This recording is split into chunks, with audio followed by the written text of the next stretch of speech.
Hello, BookTube. Well, it's a bleak and barren Sunday here at Hyde Cottage, which, for those of you who are new to the channel, is my whining, complaining name for Sundays when I get no mail, when there are no free books in the mail. However, today is not bleak and barren because something I've done before, I did again. I got a huge mail shipment late in the day yesterday, and kind of sort of forgot about it. I know that sounds like heresy. It sounds like heresy even to me. It must sound even worse to people who don't regularly get books in the mail, that you could get a pile of book packages in the mail and forget about them.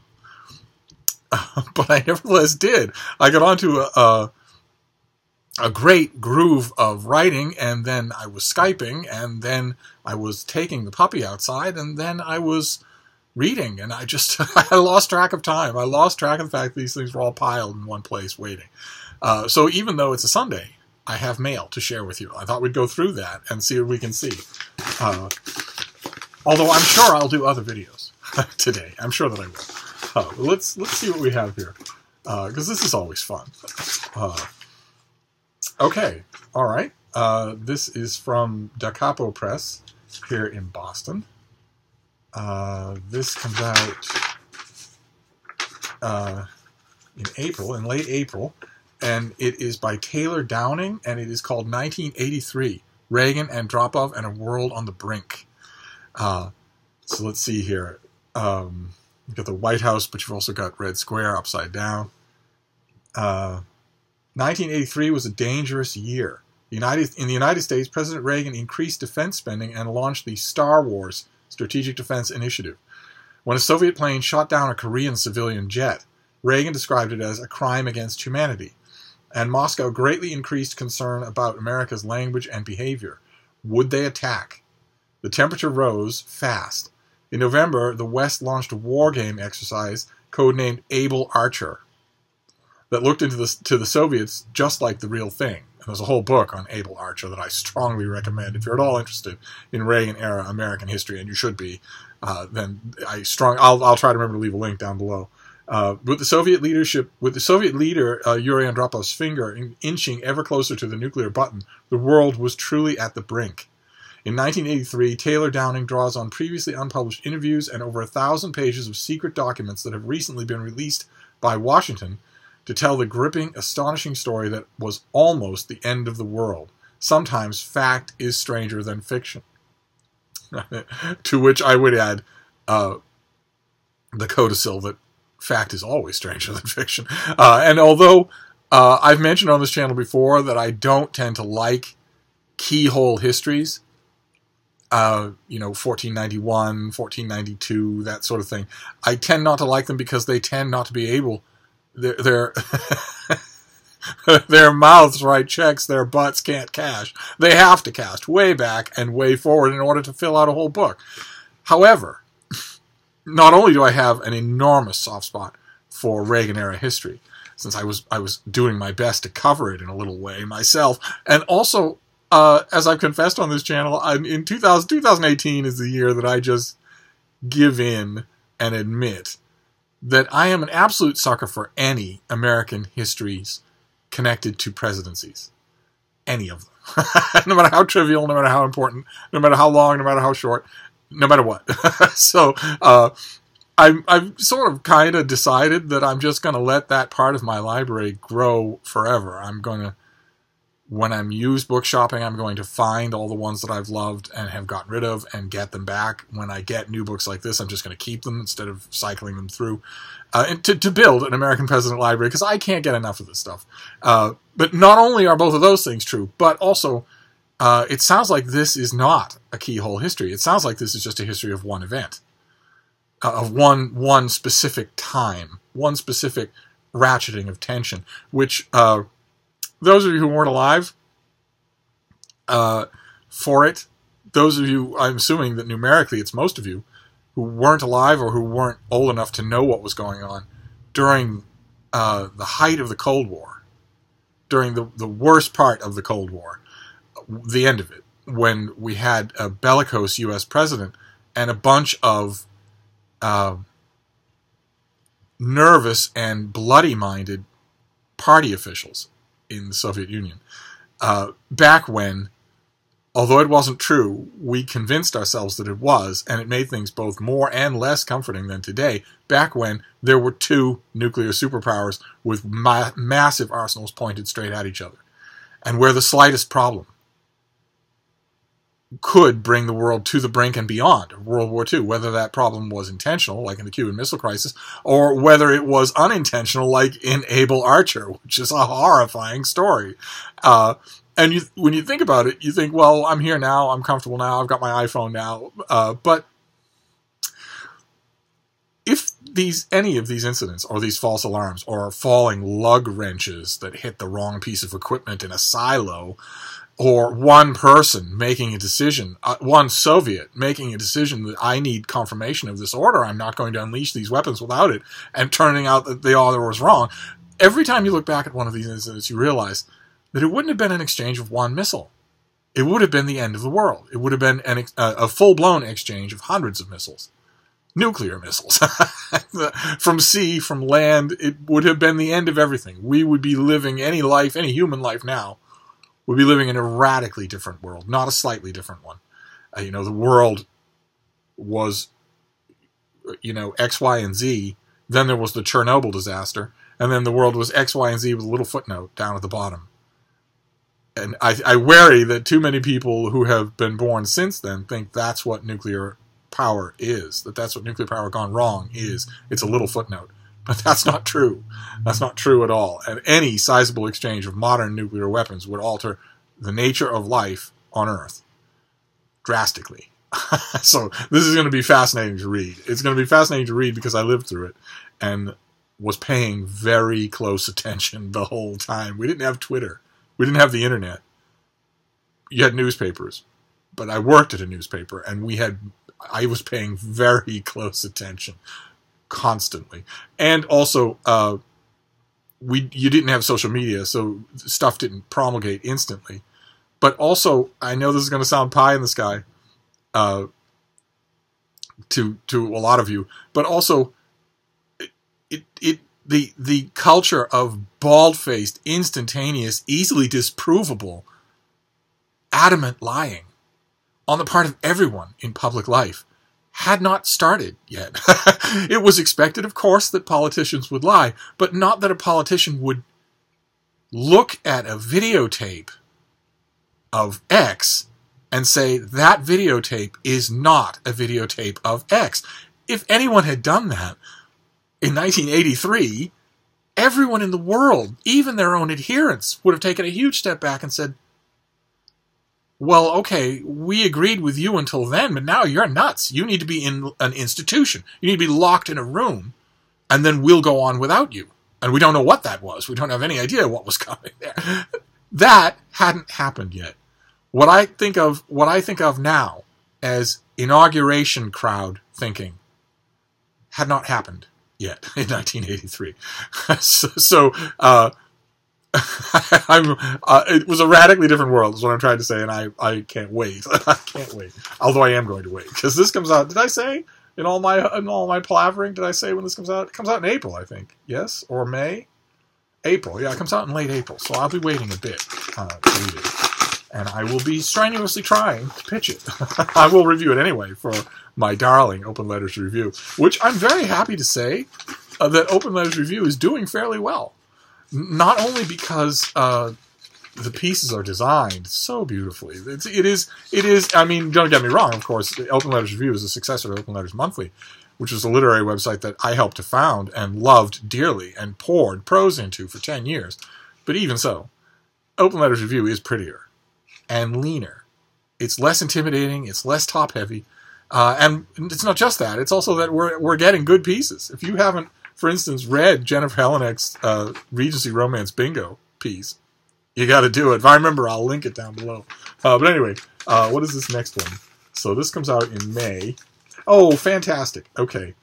Fantastic. This is by North Morgan. I really wish I were called North Morgan. And this is a novel called Into. And it's a gay novel by a young man. I don't remember if this is his debut novel or not. But it's let's see here.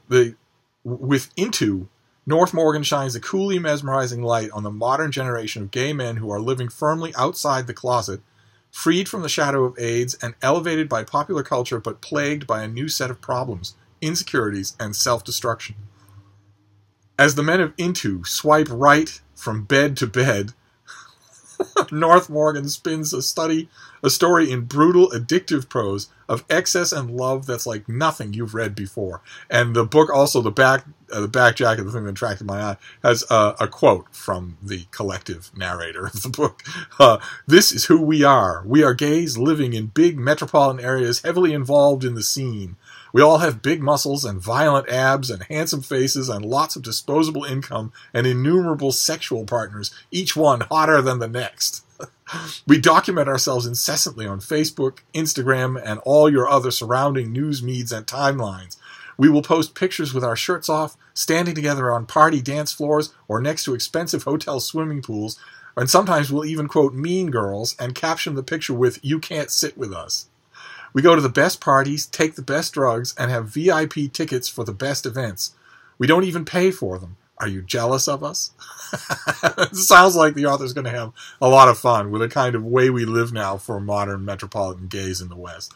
And, you know, I am all on board for such a thing. So, all right, let's see what we have next here. This one's fairly heavy. This could be a finished copy. Ooh, it is a finished copy. Fantastic. And I don't know if this is a finished copy of something that I showed you already or not. It might not be. This comes out in mid-March. Pretty thing, too. This is... See, I fold the pub sheet so that the date is facing upwards, and then I place it in like that, so that with a finished copy, of course, it doesn't have a date on it, so that I can just open it and immediately see the date. That's why you see me folding these papers all the time. It's not that I'm anal retentive. But this is by Roy Adkins and Leslie Adkins, and it is Gibraltar. The greatest siege in British history. From 1779 to 1783, a tiny territory of Gibraltar was besieged, blockaded on land and at sea by the overwhelming forces of Spain and France. Britain's obsession with saving its garrison there ultimately helped account for its loss of the American colonies in the War of Independence. I haven't read it. I've had an advance copy on my shelf, and I just haven't done it. But I can't wait to get to it. It looks like real meat and potatoes history. So let's see here. Let's see what's next.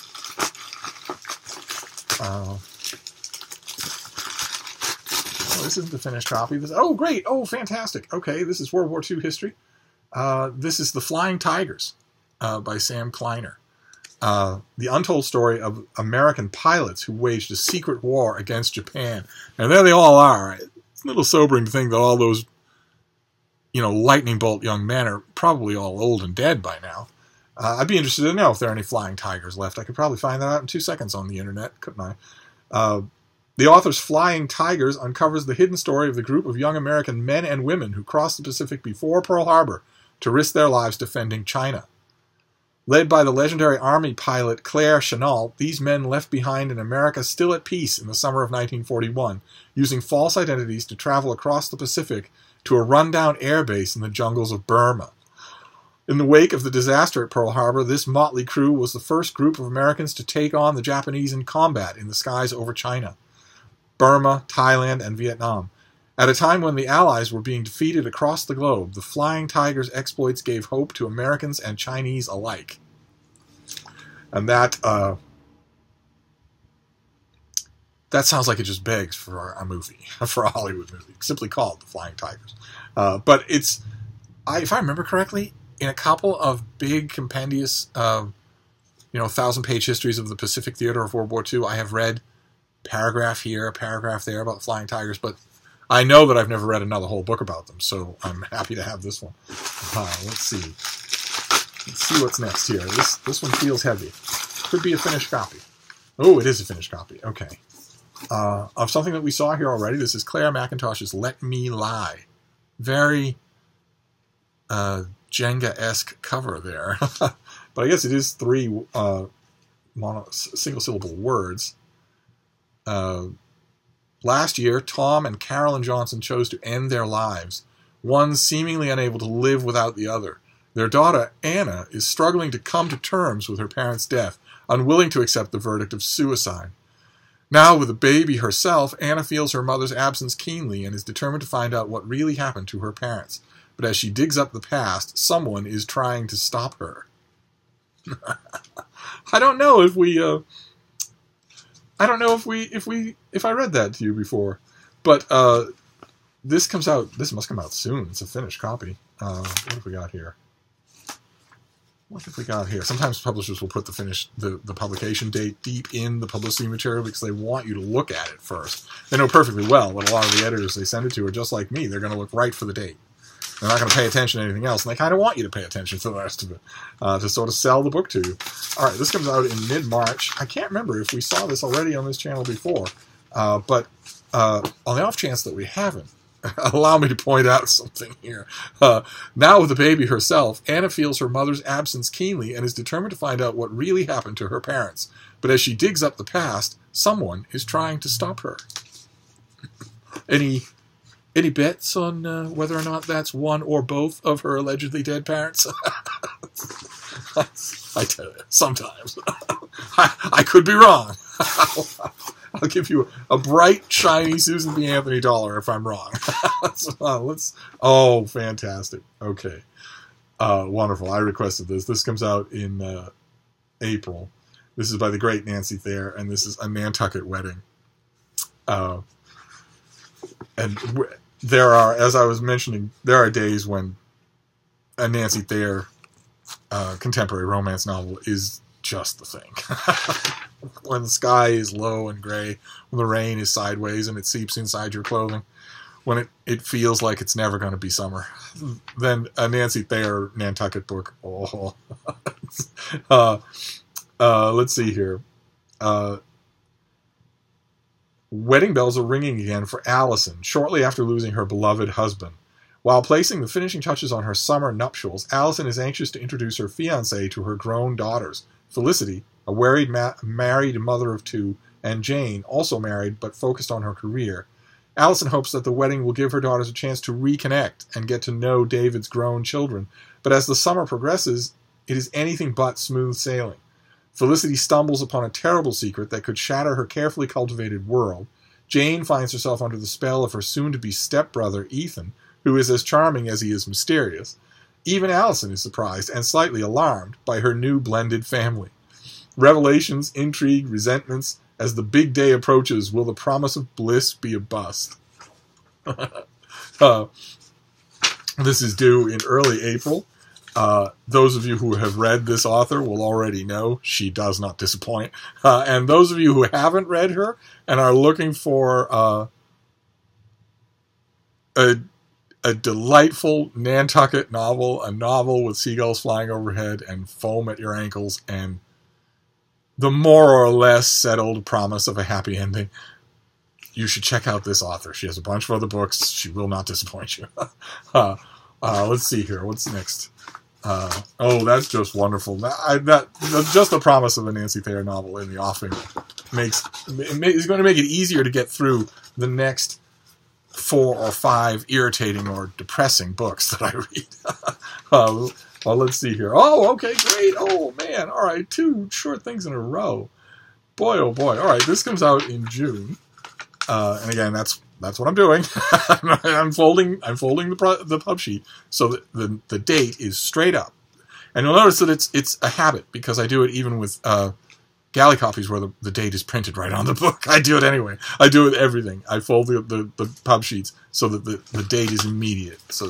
Which doesn't seem to make any difference now, but sometimes you get a pub sheet that's a stapled packet of information, and the date is often buried in the back. So, but anyway, not that anybody cares about that. This is Island of the Mad by the great Laurie King. This is a novel about Mary Russell and her very old husband, Sherlock Holmes. And this one has My Beloved Venice in the background, so I'm assuming that is part of the plot here.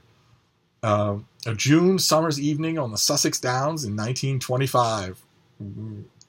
Mary Russell and Sherlock Holmes are strolling across their orchard when the telephone rings. An old friend's beloved aunt has failed to return following a supervised outing from Bedlam.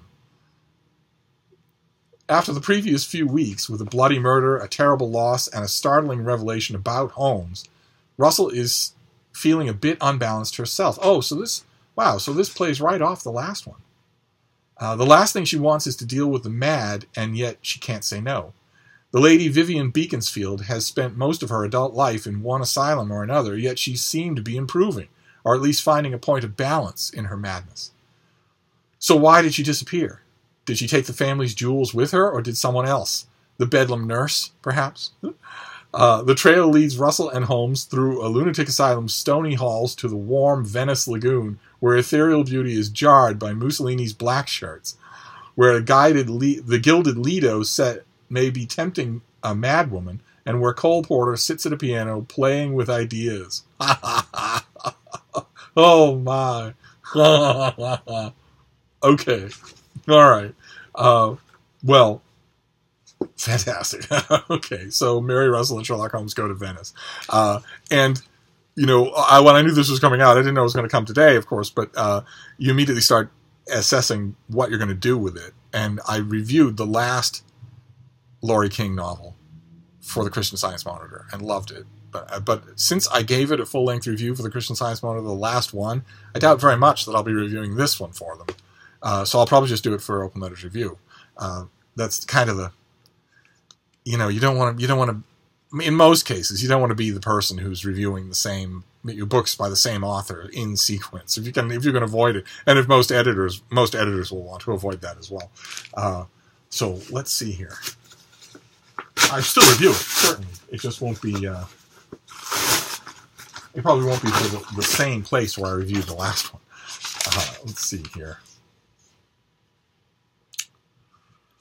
Okay. All right. This comes out in July. This is new to me. Huh.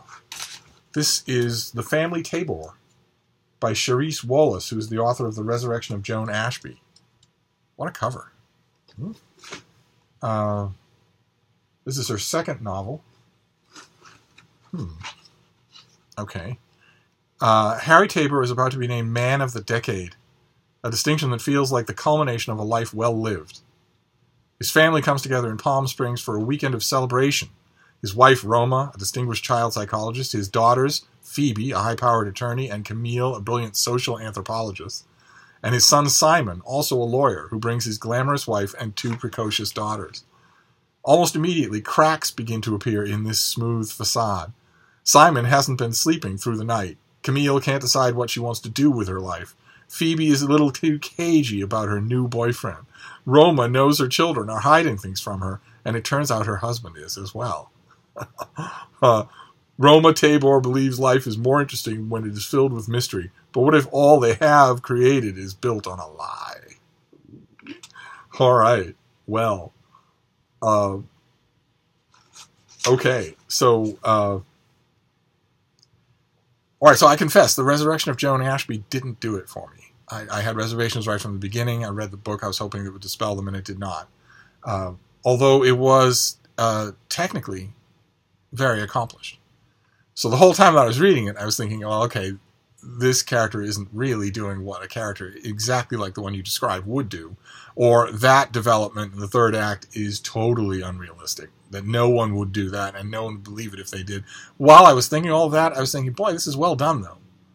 You know what you're doing on every level, except that the plotting here seems like 2 or 3 novels sort of Play-Doh'd onto each other.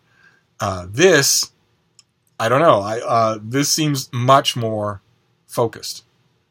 So if it ends up being much more focused and still has all of those technical talents, then this could be just incredibly good. so I am officially hopeful. and then the last one, I think I know what this is, but let's see. Ah, yes. Oh, all right. This is what turns out to be a second copy of Fatal Discord by Michael Massing. This is a gigantic new history of Erasmus and Martin Luther and the debate that they had over free will and reform in the church, and how that debate played out in front of all of Europe, and how it affected the church and all of our lives. and all of our lives. You wouldn't think it. A theological debate from 400 years ago, but if Martin Luther had decided, instead of nailing his theses to the wall and demanding the dismantling of the church, if instead of doing that he decided to throw his weight behind Erasmus, to just agree with his own elder statesman in the Republic of Letters and say, yeah, the church needs to be reformed. Let's talk about it. Let's gather. Let's make it happen.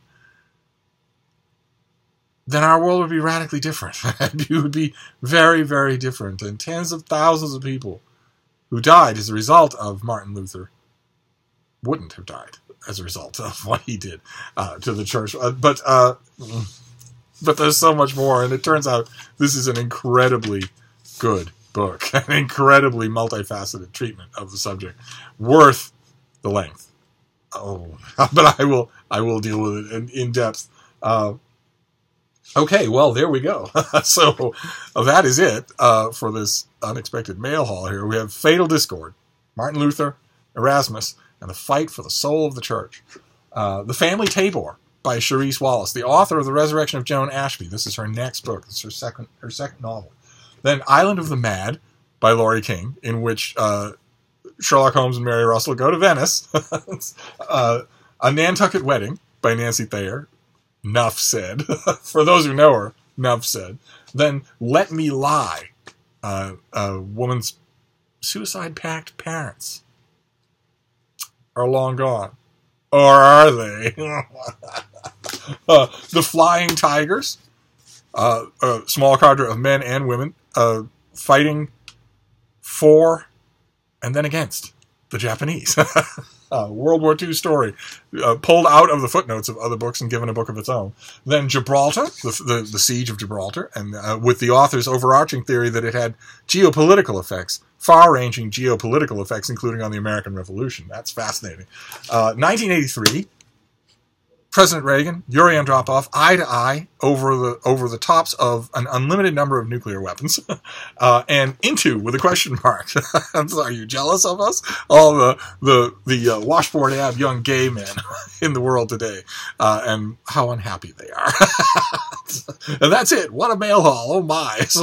But I know we went through this last week. We'll go through it again. That is positively, absolutely the last mail haul of this week, because there's not going to be any mail once the sun comes up. But I will. That's enough for now. I will see you soon. Thank you, BookTube.